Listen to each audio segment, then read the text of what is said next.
Çünki onlar bundan əvvəl yaxşı əməllər etmişdilər. Onlar gecələr az yatırdılar, səhərlər isə bağışlanmalarını diləyirdilər. Mallarında da dilənçinin və yoxsulun haqqı var idi. Yerdə tam yəqinliklə inananlar üçün əlamətlər vardır. Sizin özünüzdə də əlamətlər vardır. Məyər görmürsünüz? Göydə də ruziniz və vəd olunduğunuz şey vardır. Göyün və yerin Rəbbinə and olsun ki, bu deyilənlər sizin danışığınız kimi həqiqətdir. İbrahimin möhtərəm qonaqlarının, mələklərin söhbəti sənə gəlib çatdımı?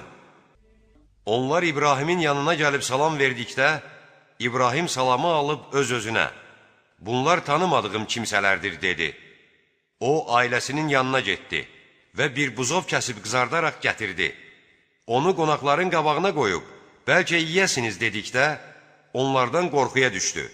Onlar, qorxma dedilər və ona çox bilikli